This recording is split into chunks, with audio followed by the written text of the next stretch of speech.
Randall M. Rueff of Randall M. Rueff, digital and film photography, wedding and event photographer, doesn't do it for the money. He just loves to take pictures.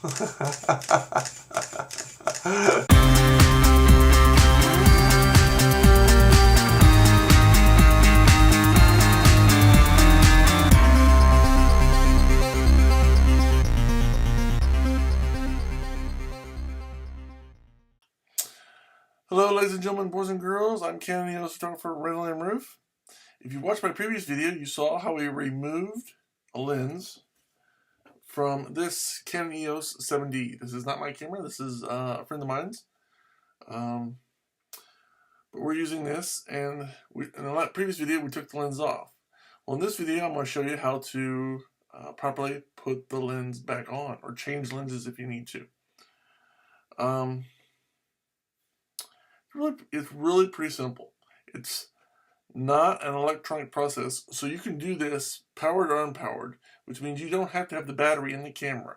You can do it with the battery, you can do it without the battery. It does not require a battery to change the lenses. So what we're going to do in this video is I'm going to take my old Phoenix 28-300, which has been through the ringer. As you can see, I've got some American flag duct tape on it, where this used to be a black grip from here to here. Used to be a black grip that it wore out over time. So I replaced it with some American flag duct tape. I like the duct tape because it's got a good grip to it. And I like the picture. I mean, when you go to Walmart, there's all kinds of duct tape. You get all kinds of designs. And I thought the American flag was kind of cool.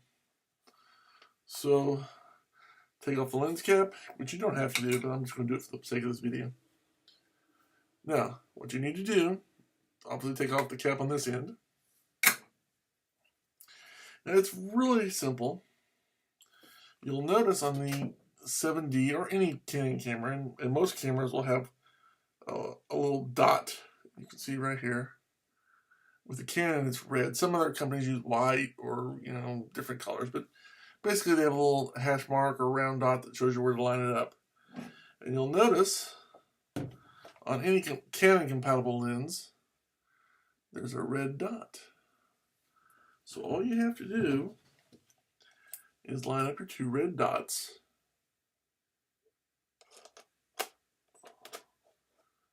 And then turn clockwise, and you'll hear that click. Hear that click? Let me undo it real quick. Listen for the click.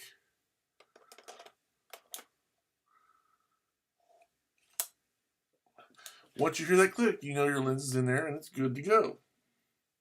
And that's really all there is to it. Again, push the button to release it, and to release the lens if you want to change it. And when you put it back in, just line up the red dot, turn it, and listen for the click. That's all there is to it. Not much to it. It's an easy step. But if you're not done properly, it can damage your camera or your lens or both. So it's worth noting how to do it properly.